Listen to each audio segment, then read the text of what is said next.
Good afternoon and welcome to the December 14th, 2022 Strategic Planning Committee meeting. At this time, I'll go around and have my fellow board members introduce themselves, starting with Mr. Kim. Good afternoon. Ms. Harris. Good afternoon, everyone. And I'm Brenda Wolf. So we're very excited about today's presentation because we've heard from our parents that they want to know, how are we going to know that our kids are college and career ready? What is it that they need? So we look forward to talking about how we're going to monitor students' progress on this path. We will be starting with Ms. Sharon. Go ahead. Thank you, Ms. Wolf and committee members. My name is Stephanie Sharon, Chief of Strategic Initiatives, and I'm here today with Dr. Keisha Addison, who is the Director of our Shared Accountability Office. And we are very excited today to be presenting to you really our work in progress. Oh, I'm sorry. Could I just interrupt one moment? Please. Because, you know, I haven't done a committee meeting now in 2 years to ask if anyone on the committee has any concerns about the informational subject. The informational summary? Great, thank you. So go ahead. Thank you, Ms. Wolf. So like I was saying before, we're really excited to bring to you a accountability system that we are currently in the draft phases of development with. We really wanted to engage you along in the process of the thinking around this. That's going to help us determine and be a communication tool for our families around what does it mean for my child to be on track for college, career, and community. What does that mean in MCPS? So that is what we're going to be sharing with you today, is where we are at in the development of this, what our process is, and then what our next steps are going to be in developing this and starting to communicate it out. So today's going to be a little bit different of a process because we really want to engage you in the intellectual process of thinking about how our proposed system is going to be looking and being utilized to determine college, career, and community ready. So we really want to engage you in that thought process today. Can we go to the next slide, please? So just as a refresher, today our focus is around that academic excellence component, and that those questions of what should a student know and be able to do at specific grades, and what are the literacy and math milestones. We're actually taking this a step further in what we're going to be sharing with you today. Because one thing that we have learned through the research as well as through the pandemic is that what makes a student college, career, and community ready, and what we're really trying to accomplish is making sure that every student that leaves MCPS is prepared for all three. Right? And that not that you go on one track to be college ready, one track to be career ready. We want every single student at MCPS to be ready for college, if that's what they choose, a career, if that's what they choose. And we know that every single person needs to be ready to engage thoroughly as a community member. So that's what you're going to be seeing today. So it's not just going to be about the academic measures, but that is those literacy and math measures and milestones are going to be critical, but you're going to be have an opportunity to react to 4 separate domains that we are proposing that we move forward with today. Next slide. So as I stated, the purpose of this system that we are going to be sharing with you today is to provide information that can be used to better understand for our community the essential skills students need to be able to be on track for being prepared for college, career, and community. In essence, we want to think about, when we think about our strategic plan, the roof of our strategic plan is that all students are prepared for college, career, and community. This accountability system is going to be an opportunity to show what are the measures that we need to determine throughout our entire strategic plan, if we're going to have to synthesize that. What are all those things that actually feed into making a student college, career, and community ready? So again, on the left-hand side of the slide that you're looking at right now, these are just some critical points just to keep in mind as we're going through this. We know that our goal is to prepare them all for college, career, community, that when they graduate from MCPS, it is important that they possess the skills to be able, the skills, knowledge, and abilities to be successful in any path they choose. And lastly, we have a commitment to ensuring all students have a world-class education that's not predictable by race or ethnicity. And the identified measures in this accountability system that we're going to be sharing are essential for preparing all students to be successful in college and the workforce. At this time, I'm going to, and one more thing that I'm going to say before I turn it over to Dr. Addison is, what's also important to understand as you hear about this accountability system is that it doesn't live in isolation, but it is going to be aligned with our blueprint. It is aligned with our strategic plan, and it is also aligned with the all-in equity and achievement framework. So it is not this, oh, now we're going to a totally separate thing, but it is actually synthesizing and aligned with all of those other accountability frameworks. So I'm going to now turn it over to Dr. Addison. Thank you, and good afternoon, everyone. Next slide, please. And so as Ms. Sharon shared, there will be 4 domains that we are going to be talking about today. And these are the essential 4 domains that are grounded in the literature around preparing our students for preparing students for college, career, and community. And so what you see in the upper left-hand quadrant is academic success, which is focused on course performance and assessment performance, such as external MCAP, Maryland Comprehensive Assessment Program assessments. The upper right-hand quadrant is career competencies and community. And so if you reflect back on the board presentation around college and career readiness, Dr. Floyd talked about those career competencies that are essential for going into college and careers, and so we wanted to leverage those as part of this work. The lower left-hand quadrant is around college and career course taking, and so some of the essential courses that align to things such as career and technical education courses, dual enrollment, as well as AP and IB course success. And then that lower right-hand quadrant is health and well-being, focused on things such as attendance rates, extracurricular activity participation, as well as music and arts. And so on the next slide, we'll start talking about what some of the literature highlights and why we identified these areas. Next slide, please.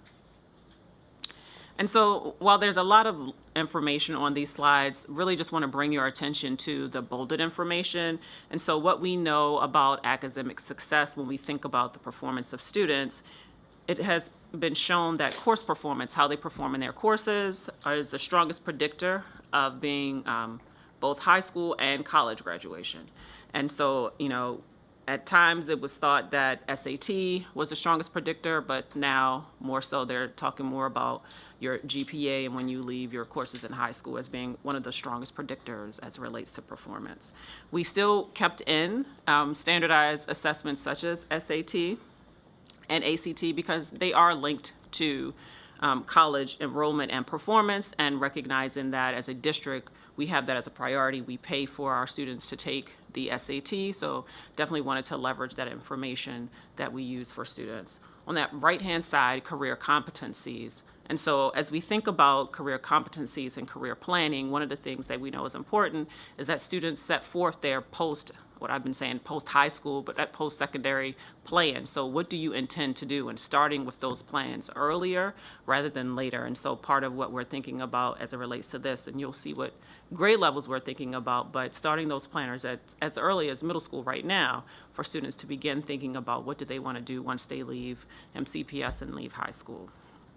Additionally, when we think about career competencies, one of the things that we thought about as we were exploring what measures and what the literature says, a lot of the learning skills on the elementary report card are similar to some of those career competencies, and really leveraging what that information has for students and for families so they can look at the extent to which their students are meeting those learning skills at the elementary level and connecting them to some of those career competencies that are out there.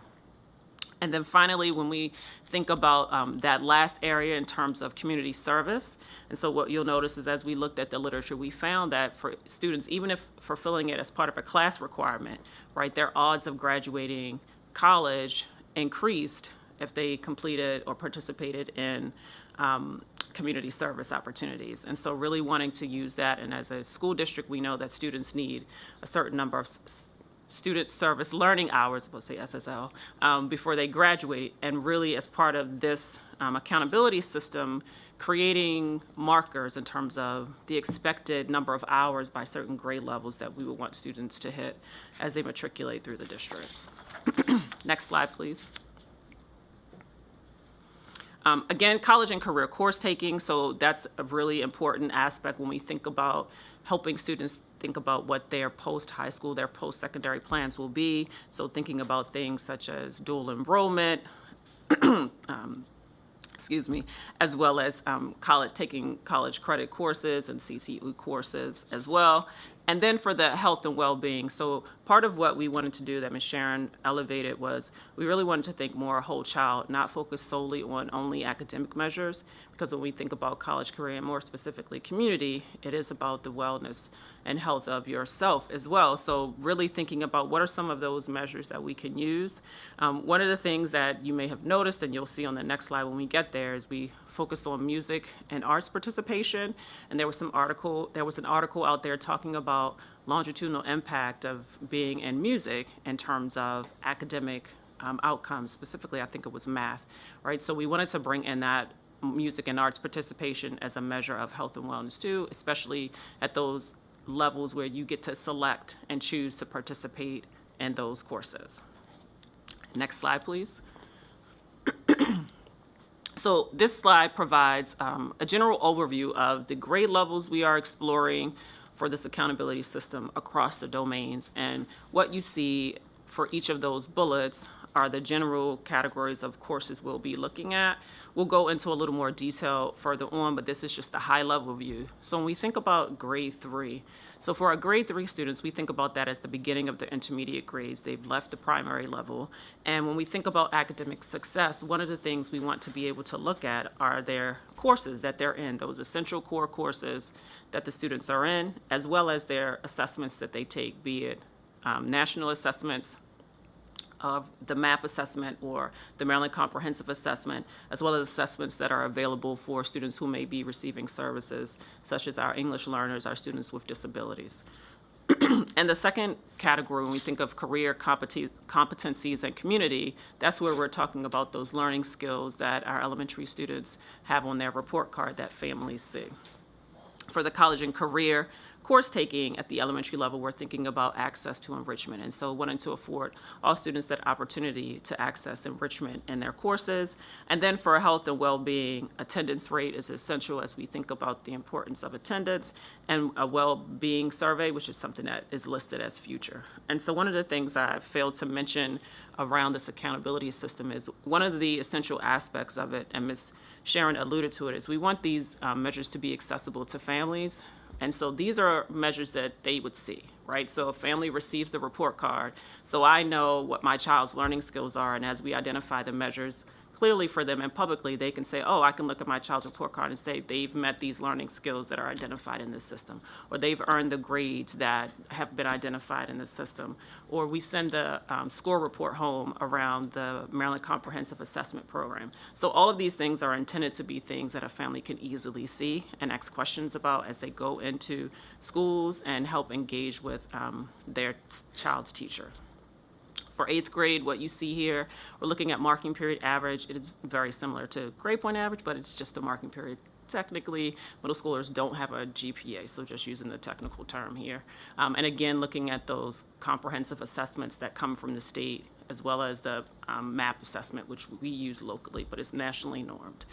For career competencies and community, here's where we bring in that course planner, intentional around ensuring that all of our 8th grade students have completed a course planner.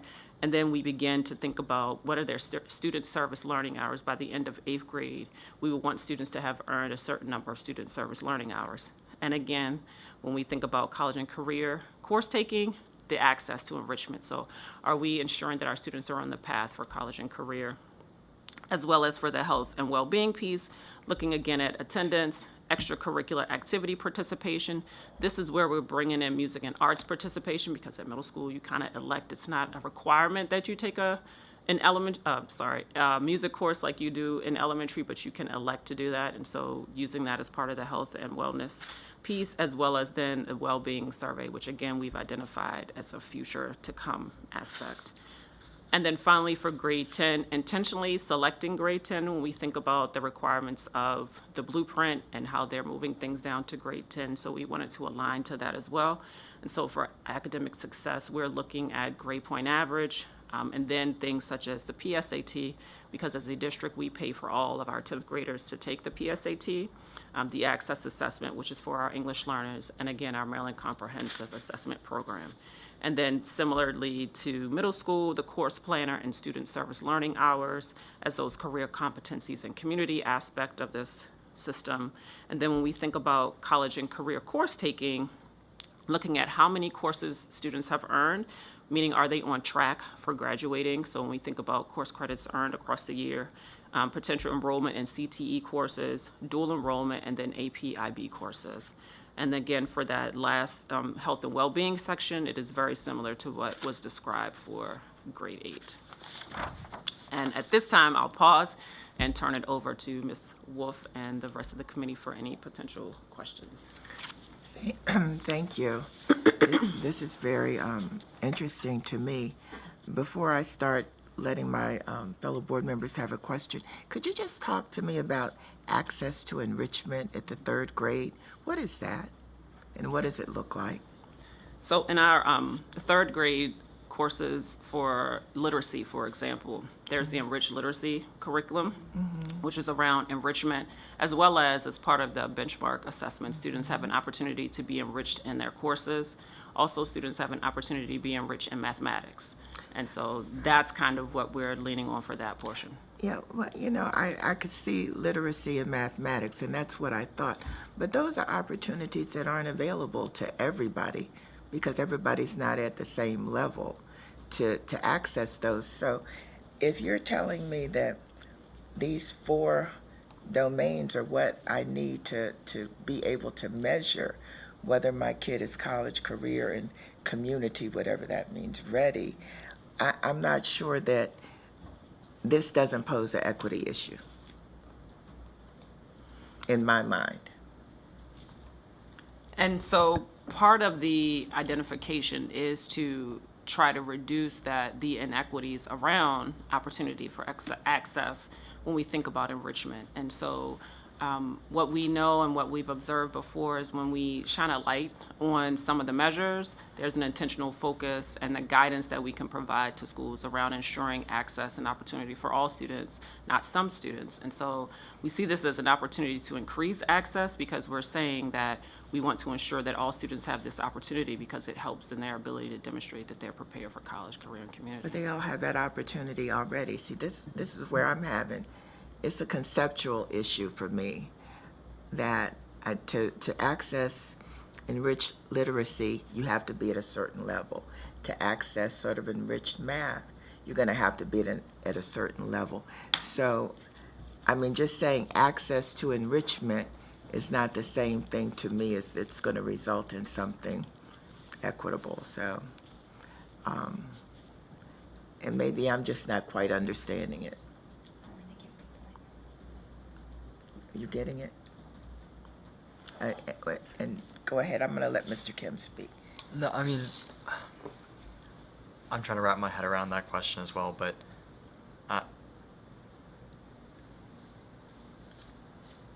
to kind of draw a comparison, access I see it. Yeah, I see it in the others. You're right. So access to AB and IB courses and access to enrichment.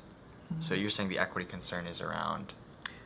The equity concern in my mind is you just put access. Everybody already has access. How are we going to ensure? I mean, if you're saying, you told me that all of these elements are essential. So what is access to enrichment if that's your focus? Because they already have that. And a lot of our kids aren't accessing enriched literacy or an enriched math course.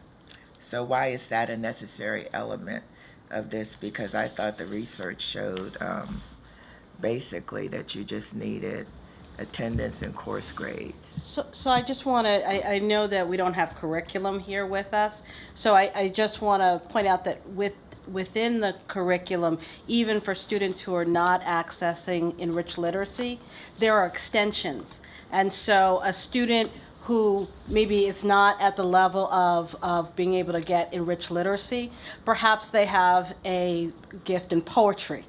And so in the poetry section, they can access the extensions in the curriculum. And so making sure, tell me if I'm wrong, what I understand you saying is that ensuring that whenever a student shows the need for enrichment, that they have the access to it. And I think the other thing, and I'm trying to find another example, right, in terms of where as a district there was an intentional focus to first ensure that there's equitable access. And so when we think about our equal opportunity schools at the high school level around equitable access to AP and IB courses, right? So there's this intentional focus to ensure that we are providing all students, regardless of racial, ethnic background, the opportunity to be in an AP IB course. I see that as a similar approach we can take around these enrichment courses at the elementary level, right? What processes can we put in place to ensure that we're not using criteria that are unintentionally excluding some students and creating those opportunities to increase that access? And that's what I'm concerned about, just what you said right there. So I'm going to let Ms. Harris, do you have any questions at this time? I do have a few. Your mic? Thank you. Yeah, thank you. I'm really looking forward to this discussion as we take it forward. And I know that Ms. Silvestri is smiling somewhere as we're talking about really making sure that every student has a plan for what comes next for them once they are getting ready to walk out the door of MCPS. So I guess just a couple of things that I'm particularly interested in looking at. One is sort of observational. When we look at the benchmark around career competencies and community, so much of that gets to what a profession, like a professional educator in the CTE program would say are soft skills. So being able to collaborate with the team, having truly effective communication skills, two-way communication skills, being able to self-advocate, being able to, think critically, being able to, a little bit of impulse control when you're in the workforce, when they're in the workplace. And so I'll be really interested to see how we are looking at assessing how well we're doing at helping students develop those skills. And there's a bit of teaching and learning, but there's also a bit of experience. And helping students to actually recognize those skills when they see them in others. And I think people often recognize what doesn't make them happy, but they don't recognize a good experience of interacting with somebody in a professional way and how, the compare and the contrast. So that I'll be very interested. But I do know we have a very rich resource of that in our CTE educators who themselves have been out in the professional world doing at a very high level the career area that they're actually now teaching our students to achieve that licensure, achieve that certification. And then I'm very interested to see that in one of the things that you're identifying in the health and well-being are music and arts, the arts participation, because I think it's absolutely, we know, research has been clear for years that the arts are essential to well-being and to achievement in sort of all areas of academic work. And one of the things that concerns me is that, and I think you observed it as well when you talked about we build the arts, music into our elementary curricula. And then we require high school students to take a fine arts credit. And then in middle school, we have electives. But oftentimes it is those arts that are what get a kid out of bed in the morning, out the door, and in the door of their schoolroom. Those are the things they're passionate about. Those are the things that they look forward to. But if we have an emergent multilingual learner, if we have a student who's struggling somewhat academically, sometimes what we do is we just give them more of the thing they're struggling in, and then they have to sacrifice the other things that feed their soul. And so how we really look at some of those things that we tend to view as extra, and therefore that can be sort of jettisoned when we have a student who's not doing well in math, not doing well in English, maybe needs some credit recovery, and we just push more and more and more of those core things at them. And then the things that would really help them do better academically and socially and emotionally, they're having to sacrifice. So how we walk that line and really mean it when we say that we understand the arts are essential to well-being. So that's one thing that I'm particularly interested in as well. And then when we're talking about the course planner, and you're talking about, starting that even earlier in a much more intentional way, and sort of rolling that out with fidelity across the system, because I know we hear from parents and students it's been hit or miss how their, the Naviance and things like that have been incorporated. But wanting to make sure that when we're talking about course planners, that we're really acknowledging the fluidity of student interest as they are exposed to more and they see more more potential and more possibility, their interests expand. And so making it possible for them to start looking at the courses that are available. And again, I love this thing. I love the course bulletin and all the things that it shares in there. But I think it's we don't want students to feel tracked. That, okay, I said in 8th grade or 7th grade, this is where I was going, so this is what I built out, so this is where I have to go. And making sure they understand that there's always an off-ramp to pursue, if your interests change along the way, and that they see all that is available to them. And then just one observation I have, too, is when I love this book, but I think it could be a better tool for students and families. In showing them pathways and showing them connections to access courses that might not necessarily be available at their home school. We talked about this at the board meeting a little bit last week. But I think it's also, so I'm not sure it's absolutely clear when you look, for instance, at page 15, which is the ELA, English Language Arts and Reading, and it talks about, you have to have 4 credits to graduate, and below are, courses that you can use to satisfy these requirements.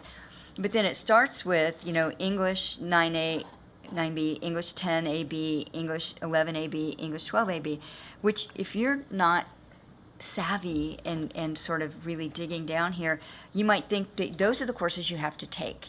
And then all of these other things that are listed below, culture and literature, journalism courses, you have to make room in your schedule along with taking these other courses too. And if the extent to which we can make clear that you do have multiple ways to satisfy these 4 credits of English, and you don't just have to take English 9, English 10, English 11, English 12, but maybe making it clearer in this catalog where things can slot in. What you absolutely have to take, and where, choose among these to satisfy, your when you're in 10th grade, when you're in 11th grade, when you're in 12th grade. So students actually see, because a lot of students out there are saying, I can't take journalism and get my English credits. And I'm like, actually, you can.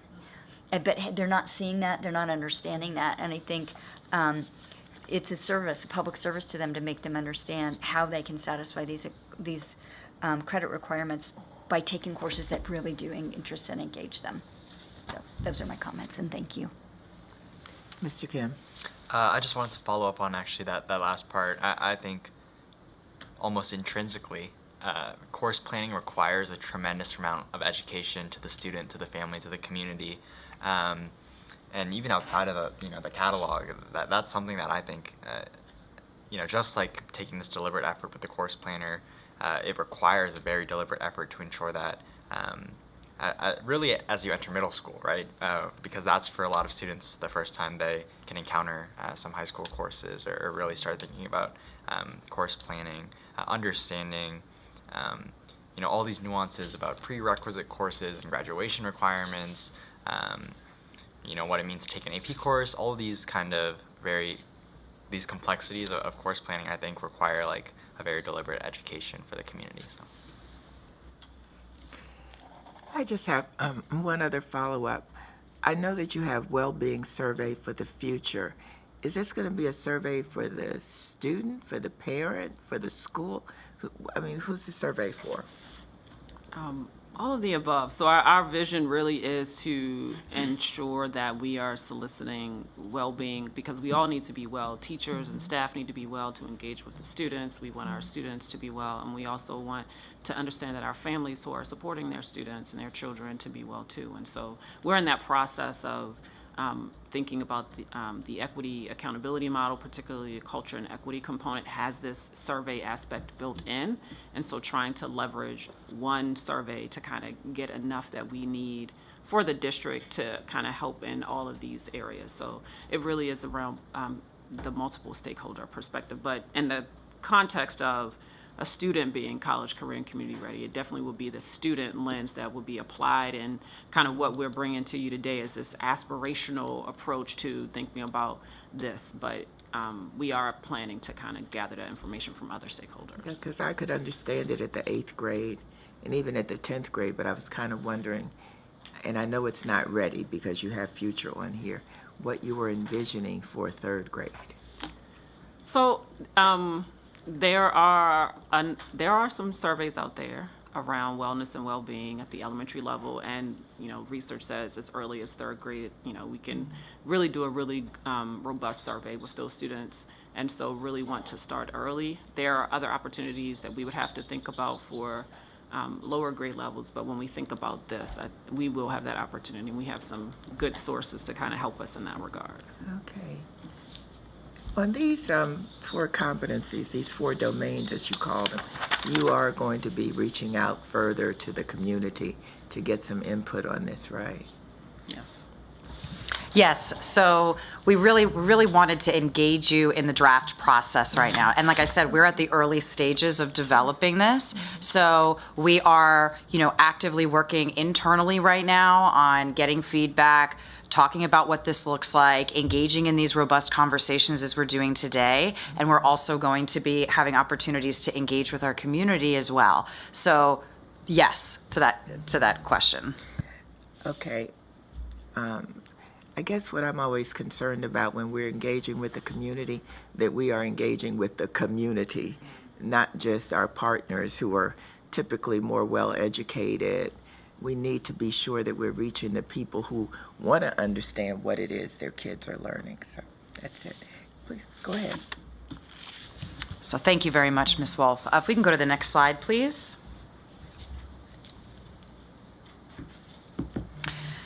So now what we really wanted to do was engage you in a discussion. We're going to share with you some scenarios, and we want you to think about these focus questions as we're walking you through these scenarios, because the purpose of this is to really think about how we're utilizing this model. We have done our research around what could go in each of these categories, and as Dr. Addison explained, how we address the whole child in this. But now we need to think about how we're utilizing this as a district and what this would look like. So these are 2 questions as we're going through these 3 scenarios. I want you to think about and keep in mind, because after I share the 3 scenarios, we want you to engage in thinking about what you saw and what the implications of what you're looking at mean for this accountability system. So the first question we want you to think about is, to be prepared for college, career, and community, should a student meet a measure in all 4 categories? Okay. As you know, through our evidence of learning and our all-in equity and achievement framework, we have shifted really our focus based on research around a multiple measures approach to evaluating student achievement, because we know that when we take a look at that through an equity lens, that is the real equitable way in which to measure the success of a child. So now we want you to think about what you have engaged in around the conversations around the all-in equity and achievement framework and the multiple measures approach, to apply that to what you're seeing here. So that's the first question we want you to be thinking about. The second question we want you to think about is as follows. Are there some categories, when you're taking a look at these 4 categories and we're looking at the draft, these scenarios that we're going to present to you, are there some categories that a student must meet a measure that would be non-negotiable? Is there a category that you can say, well, take it or leave it at the end of the day, but this cannot be negotiated. All students should be able to meet this in this category. So I want you to think of that through a multiple measures approach as we're going through these scenarios. Again, this is our draft. This is our way to really start thinking and processing through this. So if we go to the next slide. And I will say I'm going to go through these scenarios, but then we can go back, and when we get to the discussion part, we can go back to the first, however you guys want to engage in the conversation. So here's a third grade scenario. If you take a look at the left-hand side of the chart, while Dr. Addison presented the high-level overview in a chart, this shows you what our recommended component measures are in all 4 categories. So you can see it actually says, you know, for the core courses in third grade, overall final grade of a C or better for all the core courses. That's actually what it would look like. ELD, reading marking period 4 grade, and it shows you what that actual measure would be. MAP-R, you see a score of 196 or higher, right? Same thing for health and well-being, the college and career course taking, and the career competency and community. So I want you to imagine for the third grade, because this is a third grade example, if a third grade student has met the following measures, would we consider them to be on track for being prepared for college, career, and community? One measure they meet in academic success, let's say they meet MCAP reading. College, they also are going to meet the college and career course taking, so they also are receiving enrichment in math. They met the measure in MCAP, and they're receiving enrichment in math. And under health and well-being, they're meeting the attendance target.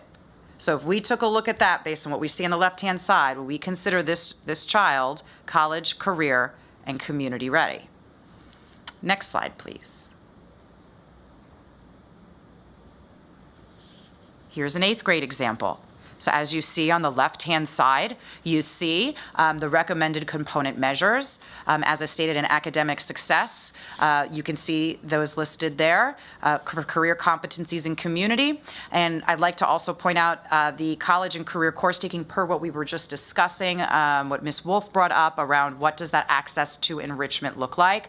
We're defining that in 8th grade as honors geometry or historical inquiry into American Studies 8. Those are the enrichment pathways that we have in middle school. So that is what we're saying would be the measure to meet. And then again, you have those health and well-being components. So here we have an 8th grade student. Our 8th grade student here has met the career competency of their student service learning hours. They have met that benchmark.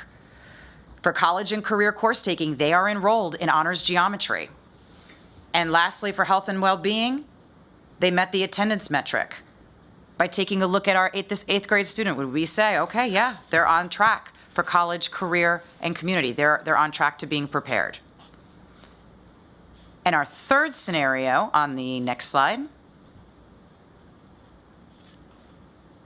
Imagine a grade 10 student has met the following measures.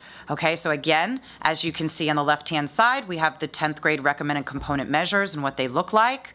And then we have our scenario, it's grade 10 student here. Academic success, they meet that grade point average that Dr. Addison talked about before. They have met their student service learning hours by 10th grade. And health and well-being, they've participated in extracurricular activities. So when we take a look at this student, would this student be considered to be on track for being prepared for college, career, and community?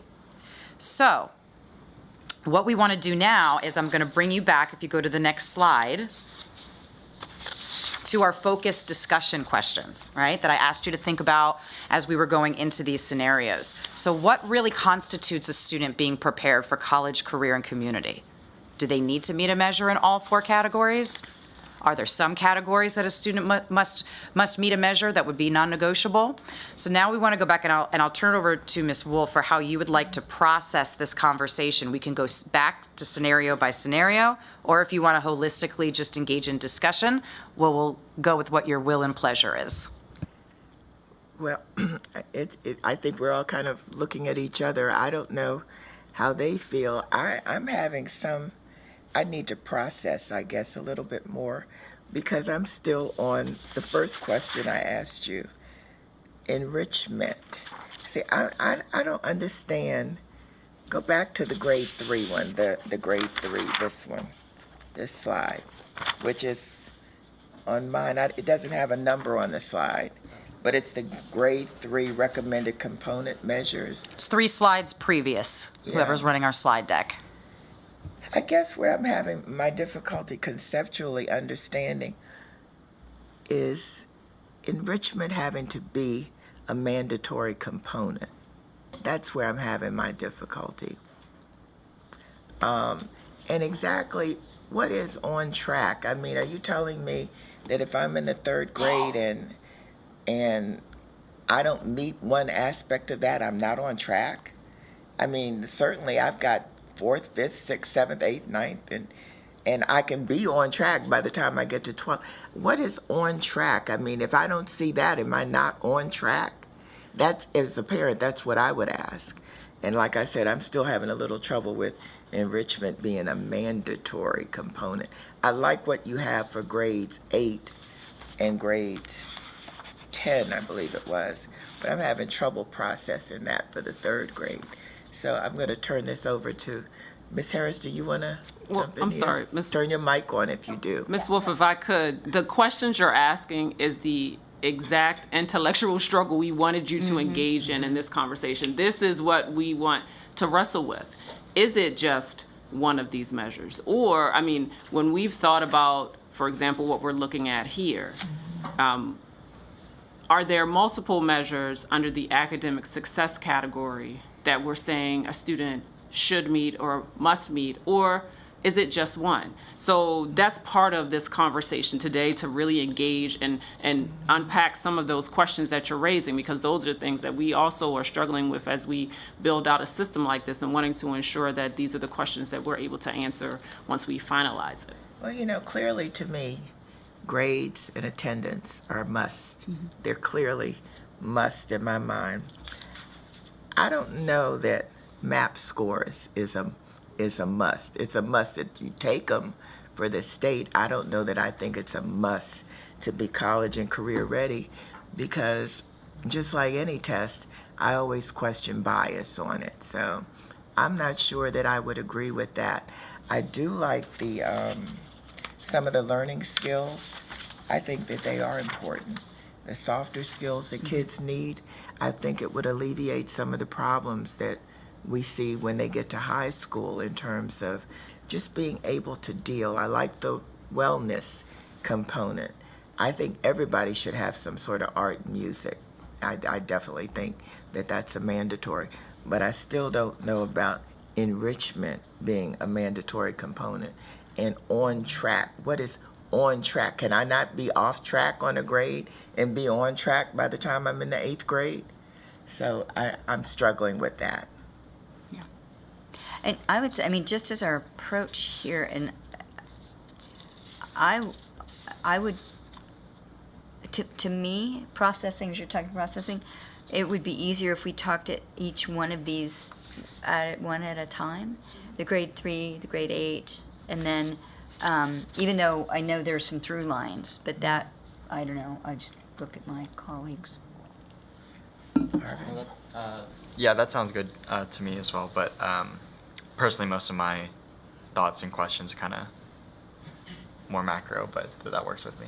Okay. I'd like to hear your student perspective Yeah. about this. Could I ask a couple quick clarifying questions? So on looking at this slide right here, remind me, please, when we're looking, for instance, at the ELD, level 3 or higher, what's the scale? Is it a 5-point scale? There are, yes, there are 5 levels for ELD, and so Okay. we kind of picked up Okay. level 3. Was it 6? And, I okay, think it's 6, actually. okay. All right, thank you. You know, I'm wondering if when you start thinking about being on track, don't turn it to you. Is this sort of like an individual assessment as opposed to, there's some components, like I said, grades and attendance, everybody should have, but maybe what we need is more of an individual plan for students as to what on track is going to look like for them, because when they get to that 8th grade level and they're thinking about what they want to do, on track is not going to be the same for a kid who wants to be a chemical engineer as it's going to be for a child whose goal is to own a beauty salon shop. So I think I'm still struggling with some of the competencies that are quote unquote on track if they're not purely academic, attendance, art, things like that. And I don't know, I'm just speaking as somebody who would be looking from the outside trying to figure this out. Go ahead, Mr. Kim.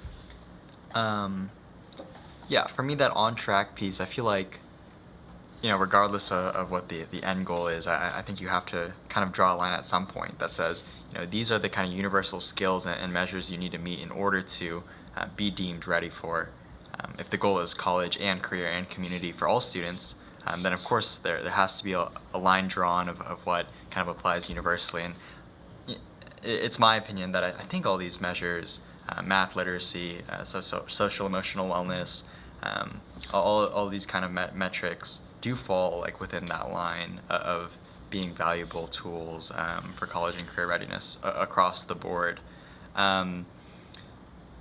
So in thinking about how you evaluate what greater picture each of these measures bring, academic success, for example, I'm thinking maybe the MCAP reading and the MAP-R, obviously there's some intersection there, and the easiest, the kind of thing that immediately came to my mind was how the Maryland Seal of Biliteracy is granted, where there's all these different tests. You just need the one to kind of prove like that you are what they deem as appropriate. And I think that similar approach of setting these kind of areas, if it's reading, then MAP-R or your MCAP reading or your course success in reading and writing courses, all of those kind of tell, I think, the same story. And of course, for any student, there's some variation. But if the goal is to maybe bring one of those metrics up, it becomes a lot more tangible and accessible for people to really understand what it means to be on track. And of course, the same with math. And I think that kind of framework can really apply for a lot of these learning skills. That 4 out of 7 is kind of that same mentality. I'm wondering I don't know what those 7 learning skills are. I'm wondering if there's 4 that are more valuable, and 3 that are, and kind of that might be a different way of thinking about it. But I think at a more macro level, that's how I would kind of approach non-negotiable and negotiable and what it really means to meet success in all these categories. So this is a great conversation, and why I'm smiling so hard is because as we have begun and walked down this path, that's what you just described as some of how we are examining and exploring the data, right? Like chunking it into categories, but we are bringing it to you to kind of wrestle with and go through and help us, and hearing your perspective. And I appreciate how you shared it, Ms. Wolf, in terms of saying externally, as you would look at this, here are the questions that you were to ask, because we're internal, we're so close to it. But as we think about how, what's the best approach that would be not only easy for a stakeholder to understand, but actually, I'll say, make sense to them, right? In terms of what has been identified, that these are the things that we've been discussing, but definitely looking at it from, okay, when we have this category of reading, not all of these measures, but maybe one of them. The comment that you raised in terms of MAP, the scores that are here are those that organization has identified as being predictable for being college career ready. So trying to align to that. So I agree, and I appreciate how you shared in terms of, from a macro lens, what you would think about around this. See, when I look at this, to me it gives valuable information for the teacher on what they need to focus on for me to be on track. I don't know that as a parent that's going to help me very much.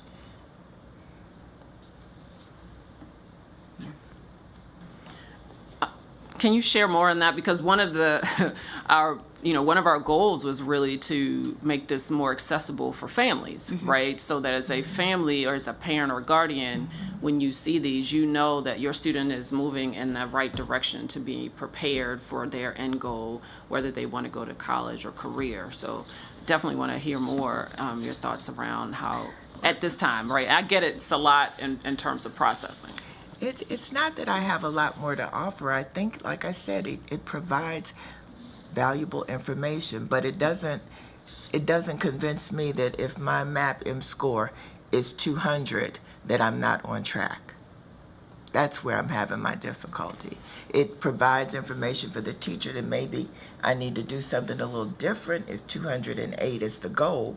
But as a parent, and if I see 200, I'm gonna be having a good day. I'm gonna say this child is doing well, especially if I see movement and progress. So I'm still having difficulty with the on track part, because 200 versus 208. And let's that's just the wording for the I question, know. right? So I know. I was trying to figure out how do we change that, but really just didn't want it to appear as though if a student did not hit these markers, they weren't able to get back on track. On track. I'm going to use it again, but it really is a measure to say, are you moving in the right direction? And the example you just gave in terms of a student at a 200 instead of a 208, I see it as twofold. One, yes, I agree, the teacher sees an opportunity, but also as a parent, now I can say, all right, I know my child needed to hit this 208, but they're 200. What do I need to do to kind of help them? Like, what additional support? So I see that as part of, and we'll, spoiler alert, but in the next steps, right, talking about kind of the guidance for families around how they can use this information to engage in conversation with teachers around what can I do to get my child where they need to be. And I think also, just to add to that, I want to elevate what Mr. Kim noted, is that, and that's where we get to that multiple measures approach. So if I'm a parent, and I am, of a fifth grader, so I'm going to pretend he's in third grade, he maybe didn't hit that 208 mark in, math, but maybe he got an A or a B in his math courses, and maybe he also made proficient on MCAP, so he hit those two, so it's okay. It means that he's progressing the way he is supposed to. And that is where I'm having my difficulty, because that's exactly what I was trying to say. That the way this appears to me, if I was a parent, if my kid didn't meet this, they're not on track. There has to be a way that we could provide this information so that the parent doesn't become alarmed and think that my child needs X and they really don't, because they are progressing. Yes, and this is truly the beginning, right? So this is just the overwhelming, here's everything version, but once we kind of distill it down and get to what those essential aspects are and create what the communication would be, it would definitely meet what I hear your interest is around this. And I think that this is why I was saying, I hope when you go out to the community, you're out in the community, because a lot of our people who are on our panels that come in and review things for us, they are going to understand this information, but I'm curious as to whether my community out there is going to understand what you're really trying to tell me is on track. Because if you're doing it for them, it's got to be in a language they can understand. Right. This isn't it, from my perspective. Yeah, really good beta testing with people completely uninvolved in developing any of this, but that are your customers, I think is going to be key. So is this a useful tool for you? What questions do you have? And what I'm hearing from Ms. Wolf too, and I'm utilizing my own son's experience as I look at this, is, because I heard you say this before, Ms. Wolf, around what do you mean by on track? And if you're saying that my kid is not on track here, does that mean that they're never on track? Like, how do they get back on track? So that idea of how we look at improvement and what that looks like, you might start off at a 200, or you might even start at a 190 at the beginning of the year, but then all of a sudden you jump, 20 20 points, or, and I'm doing my math wrong, but you jump 15 points, you don't hit 208, but you jump 15 points. How do we build that knowledge and understanding into the Yeah. community? Yeah. Yeah, Start with steady go. yeah. Yeah. And I would, just a couple questions or observations maybe that I have is, I mean, I think the goal here is, and maybe we should start talking about this even intentionally, is that we want them to be college, career, and community ready. We want them to be life ready. And so as our students progress through the system, are they really developing the skills they need to be ready for life? And so we want everybody to be solidly numerate and literate. But that doesn't mean we need to push every kid to be taking calculus in high school. You know, we want them solidly numerate and literate. And when I look at, you know, some of the recommended component measures here, you know, when we're looking at the standardized measures, and I know we've talked about this when we were talking about what do I want to say, emerging blueprint guidelines from the AIB. One of my concerns when we really look heavily at a standardized measure to look at how students are doing, how they're achieving, is how well that is aligned to our curriculum. And it's one thing if it's measuring general aspects of literacy and numeracy, that any curriculum you're in should be developing in you. The ability, you know, to add, subtract, multiply, divide, or the ability to read a section of text and pick out key concepts. I mean, it's one thing, but if we're giving kids tests that don't really tie into the curriculum, that aren't looking at those sort of overall general measures, then they're not, they're not really useful, and they're frustrating for students, they're frustrating for the teachers because they're taking time away from instruction. And are they really reflecting how we're doing as a system? And then when I look at, and I think Mr. Kim was talking about the learning skills piece, to me, that's our life ready stuff, right? That's our community ready stuff right there. And, you know, and one of the things that I hear from students, and maybe this goes more to when we're looking at the grade 8 and the grade 10, but one of the things that I hear from students all the time is feeling like some of the skills they really needed to learn, they're not learning. Time management, project management, study skills.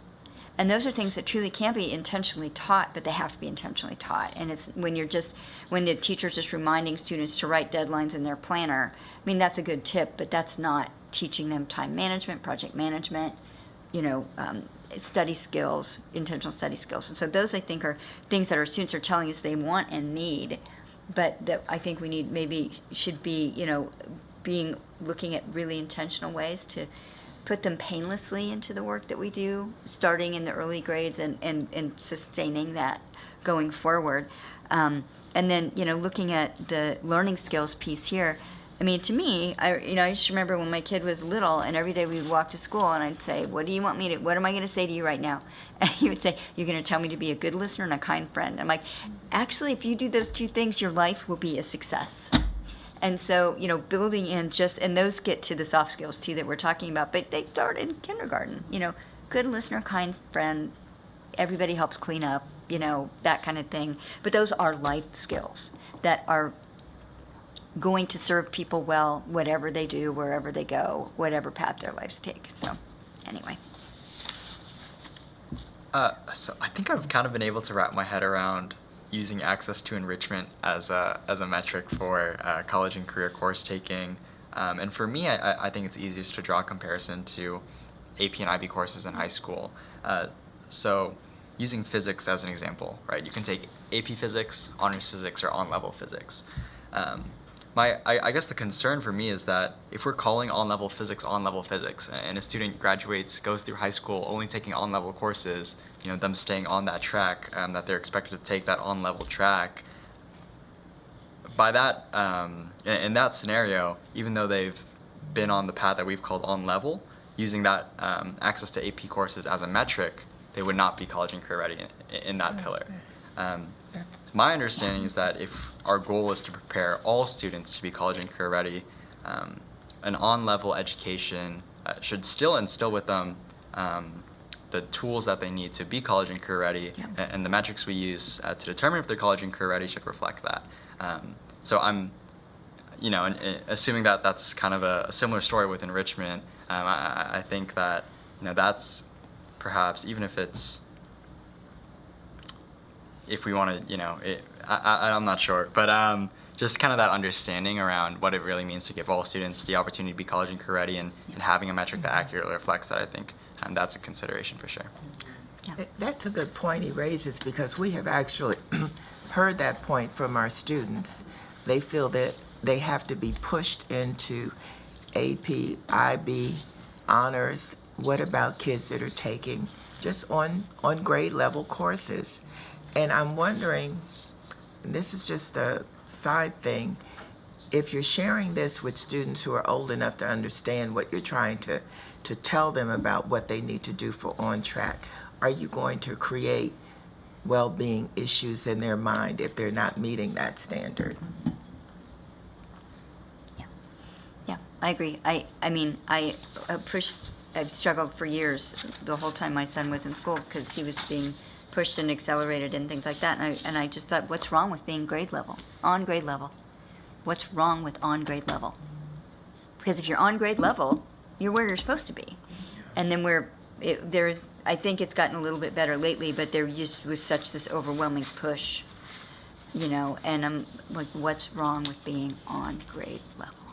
And it almost became a pejorative to be on grade level, and that should never be. Yeah. So it gets back in my mind again to this enrichment being a mandatory component.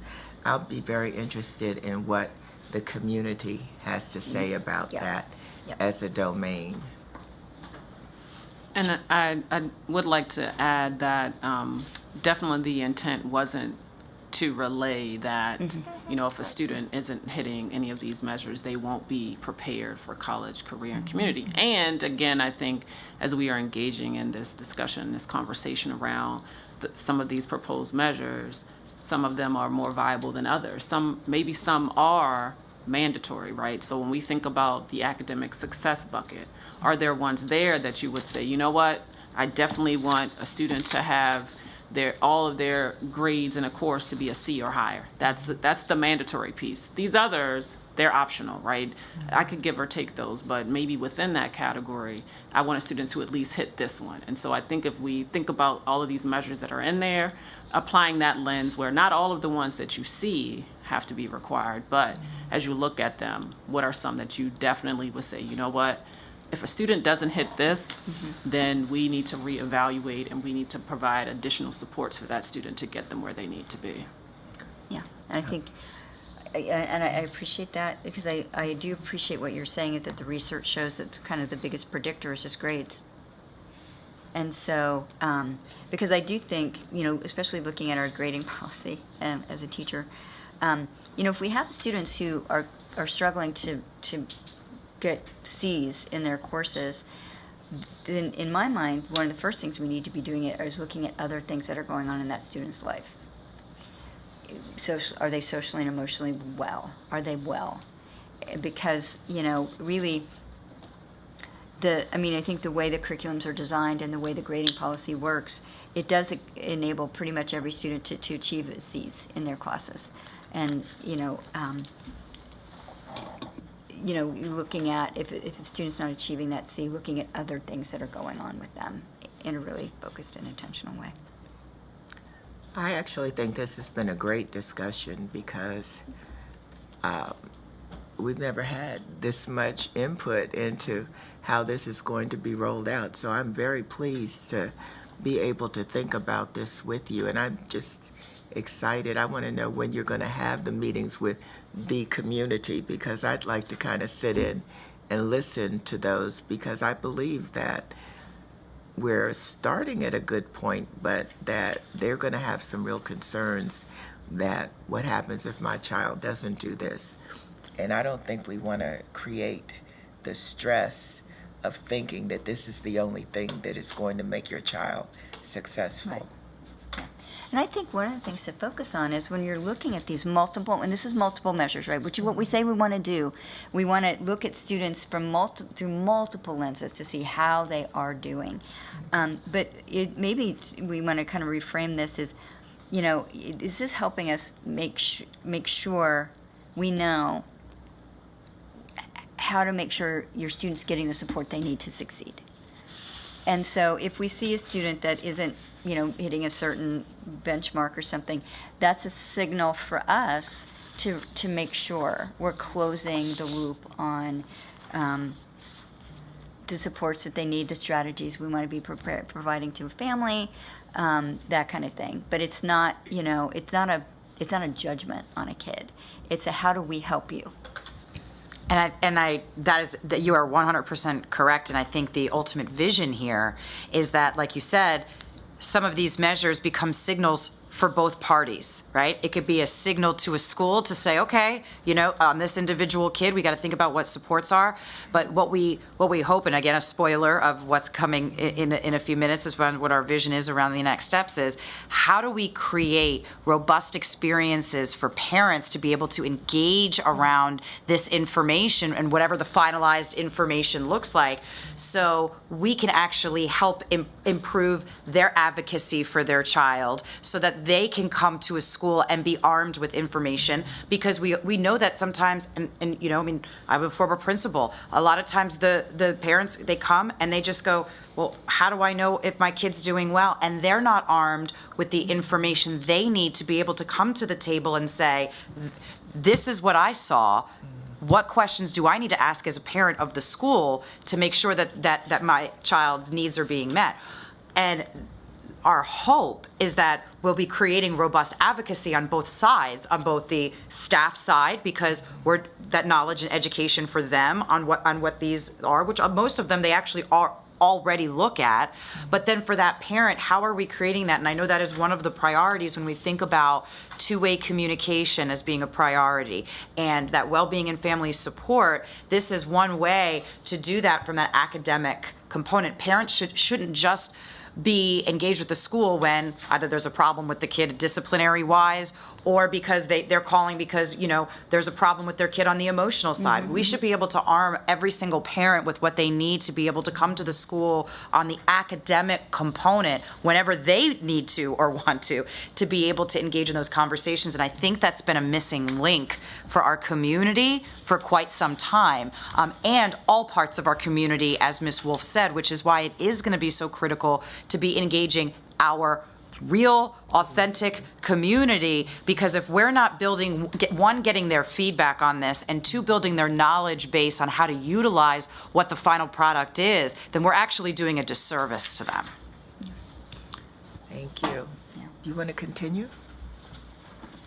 Yes, so if I didn't know if there were any specific questions on 8th grade and 10th grade. I think it sounded like we've kind of processed through the 3rd, but I wanted to give the committee the opportunity to talk about, we can go to 8th grade, next slide is 8th grade, if there's anything in particular you would like to discuss or unpack on this slide. For me personally, the discussion would be the same. The enrichment is a mandatory component. And what is on track? I mean, what information are we going to really be able to tell the parent will allow them to understand that their child is on track? So I don't know if my fellow board members have anything further until. I think I agree with Ms. Wolf. This is just my own bias. When I see 8th grader in geometry, I just cringe because I'm like, when we tell them then they have to take math every year they're in high school, and what opportunities are we offering to them, and is requiring that of them actually going to help them engage in the learning that they want to engage in? But some of that is a MSDE issue. So but making all the opportunities available for students too is important.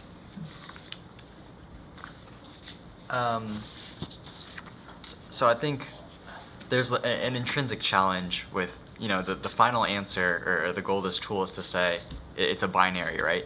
Or is this student or college and career ready or not? And the difficulty comes from, how you factor in all of these complexities into that binary, into that yes or no. And looking at some of these for I think the 8th grade, make that really clear that while all these are important, maybe having a lower attendance rate doesn't necessarily mean a student is not college and career ready. Should it be for, although attendance is a significant predictor, I'm sure that even if it's exceptions to the rule, it would be inaccurate almost to consider a student not college or career ready should they have an attendance rate lower than 94 or whatever that number ends up being. I think similar stories apply across the board. So I think that there's that value of having those multiple measures and really evaluating what is non-negotiable. Kind of thinking out loud more so.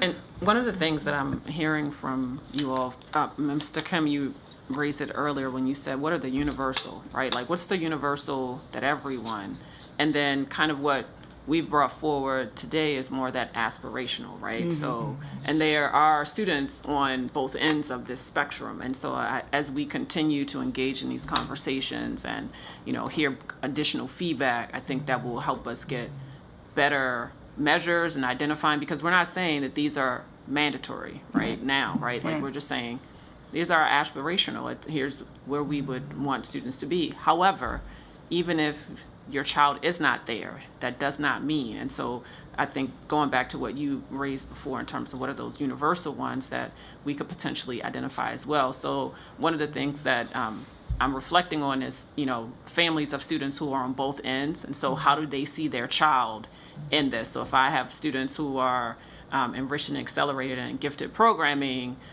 maybe the universal measures don't speak to me because I'm like, my kids are, they're above this. So how do we create something that reaches both ends and of the family spectrum, so to speak? It almost has to be individual.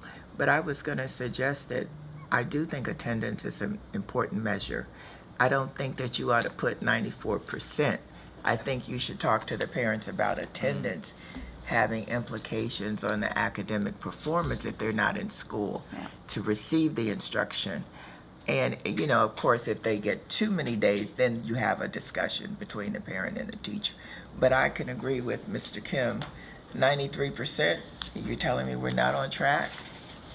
Yeah, no, you are correct. And definitely that's grounded in kind of our historical exploration and research around what that rate is. And, I agree. We started with 90%, right, thinking of chronic absenteeism, so no more than 10%. But then we, as a district, we have a pretty high attendance rate. And so that's kind of why we proposed this for this first But, as a teacher, I do appreciate that because, if kids not in the classroom, and so I do appreciate keeping that as something that we want to keep our eyes on.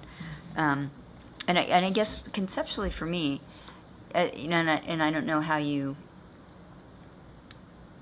even benchmark this, but I think one of the things we want to do is make sure that every student's trajectory through our schools is one that prepares them to take advantage of any opportunity we can offer them that they're interested in, which doesn't look the same for everybody. And everybody's interested in different things, but making sure that if a student sees, I really want to do CASE at Sherwood, or I really am interested in TAM, or I really, am interested in AOHP at Edison, that they are prepared academically and in other ways to take advantage of that opportunity, and that there's not an obstacle in their academic journey or a roadblock that's going to be tossed in front of them. And so that, I think that does go to the planning that you're talking about too, is as you make students aware of opportunities and when they would need to, turn right to engage in TAM or whatever that graphic design course at Edison is, then they, it's reminding them on an ongoing way about the opportunities in which they are interested, and just as a reminder to make sure they are keeping that top of mind as they're choosing courses and thinking about, yeah. So I think conceptually, it's good to, make students aware of opportunities, reminding them, and then helping make sure that they are actually ready to take advantage of them when they get to that point. Go ahead, Ms. Sharon. Okay, at this point, we're going to now, if you can, next slide, let's get to the first slide that says next steps. I think it's one more. Okay, I'll turn it over to Dr. Addison for this part. Thank you. So, kind of challenging to see. However, part of what you see here is what we're doing. So intended first to engage in some continued feedback and input on what we're bringing forward to you today. And so this will be that opportunity to continue engagement with our internal stakeholders. And what you don't see on here is that engagement that you elevated Ms. Wolf around in terms of our community members, to ensure that we also get their feedback and input around that.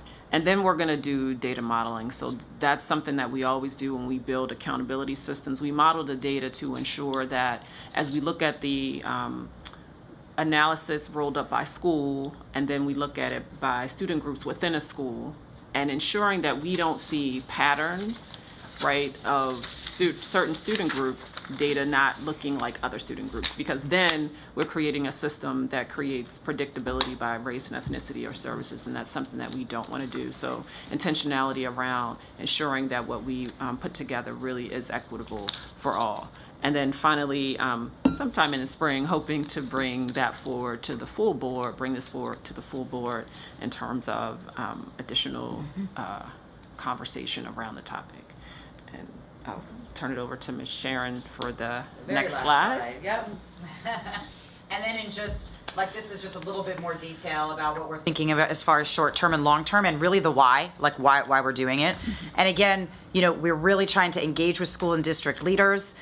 Dr. Addison already talked about that, because once we start fleshing this out, it's really should have an impact on our school transformation process, and how we are engaging in school improvement planning as well. And then, as Dr. Addison also said, that ongoing data modeling. And then we're also going to be continuing to refine the cut scores to ensure that the metrics are actually accurate and that they are showing the right information. And we have to continue, the blueprint is this ongoing work that we're doing, and we have to make sure that we're reviewing all the information from the Blueprint for Maryland's Future in order to ensure that there's alignment and coherence with what the state is communicating, because we don't want to do anything that is in conflict with what the state is communicating around this. So we want to create a lot of alignment. And then in the long term, we're talking about creating district-wide professional learning for staff that's tailored to their role and responsibilities around this work, and what that means for data monitoring and accountability for themselves in their different roles and positions. We want to develop parent guides to aid parents in order to advocate and support their child's academic success. This will include opportunities that for parents to guide their children along, and also include questions that parents can ask teachers that really can help them figure out, what do I do, what do I say, which we talked a little bit about. And then eventually we want to launch a website that includes information for staff and families that include those essential understandings, so that we're creating real transparency and fostering engagement around the accountability system. So that's kind of the trajectory of where we are at. As we stated, we're at the early stages of this as we're engaging it, and we just thought it was a unique opportunity to be able to really engage with you in the process. I appreciate this. This is a very good plan, but I still don't see community in there.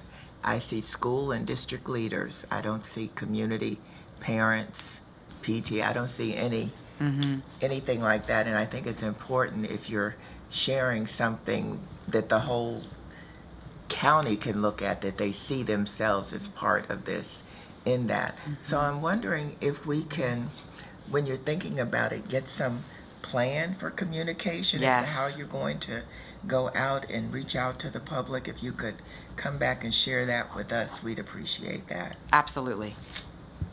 And that's all of our slides. I didn't know if there are any other comments, questions. Do you have any questions, Mr. Kemp? I just had, a few more thoughts.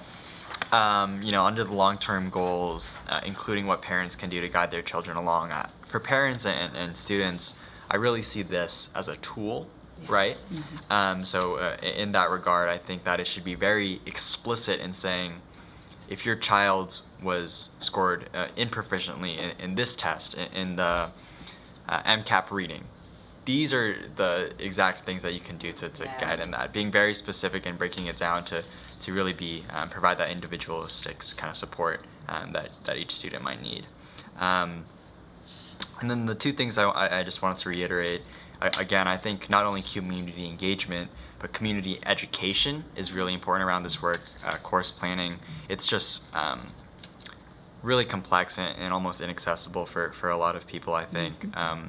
Even thinking back to when I was in 6th grade, even the thought I took these high, the high school courses as a middle schooler, having no idea what that meant, and even entering high school, so many courses that I'd never heard of, not really understanding all these things, and there's just so many nuances, and this work I think requires a very deliberate amount of community education. And lastly, again, having multiple measures to eventually reach that binary yes or no. I think it's a great way. It's a great means to that end. I think attendance really exemplifies that kind of struggle between the two. But ultimately, it's about balancing this whole child approach while being grounded in tangible metrics, which sufficiently cover all of these areas. And so maybe, anywhere you draw that line for attendance, there's always going to be exceptions to that rule, that they're going to be just under it. But, it might be a mischaracterization to call that student college and career, not ready for college and career. So I think, being very creative about a lot of these metrics, maybe it's not just that number, but a new system or how we can explore, the case by case, how that teacher is working, or how that student is working with their teachers, or making up their classwork, things along those lines.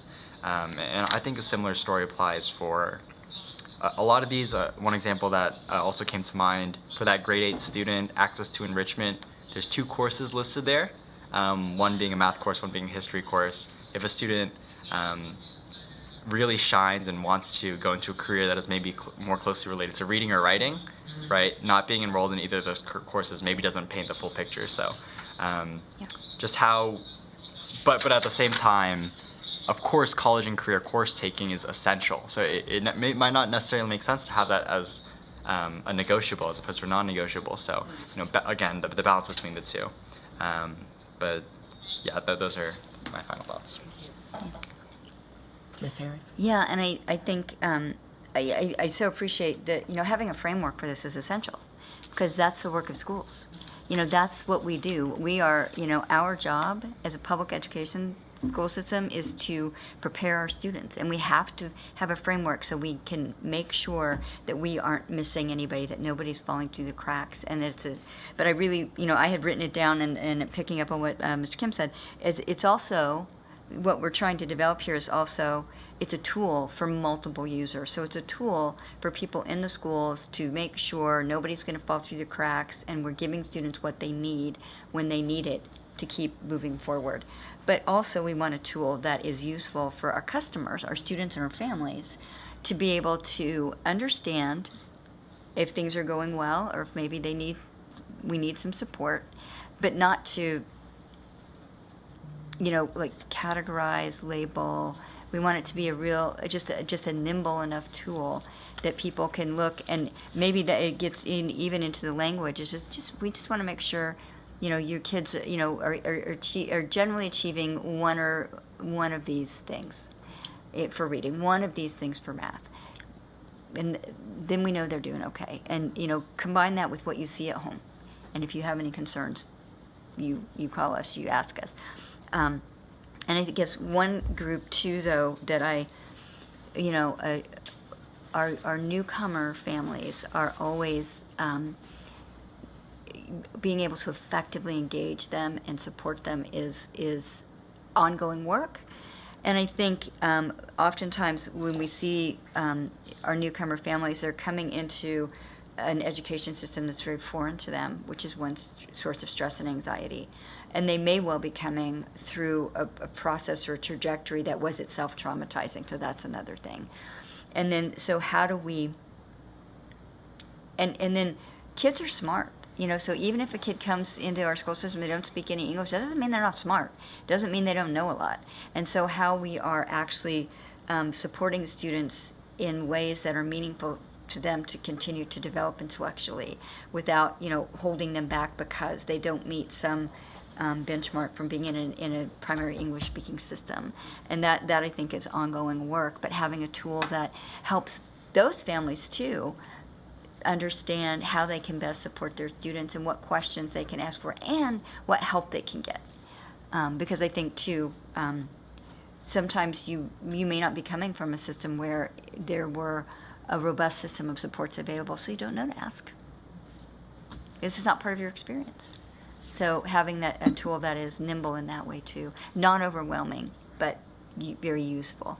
Yeah. So, and I would say too, this wonderful guide, it too, I think is a partner piece of this work, because making this easier to comprehend, more clearly identifying opportunities and pathways, and even if I know that it's available online too, but I'm not sure it's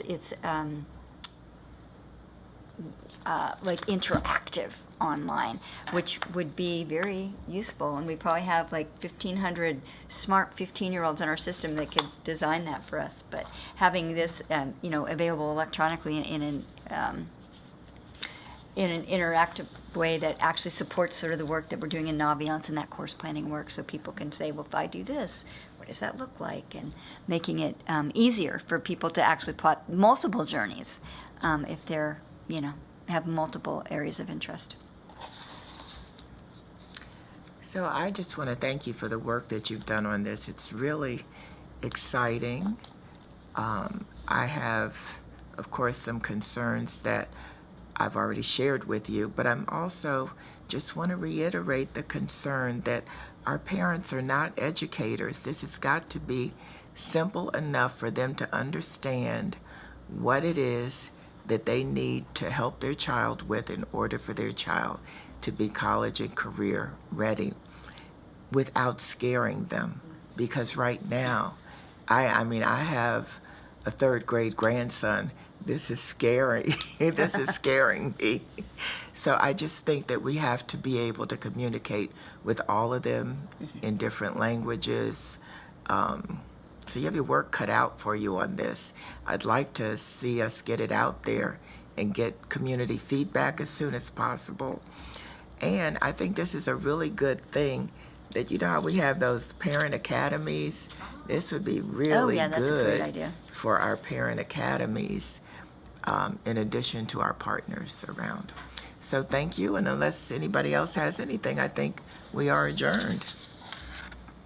Thank you.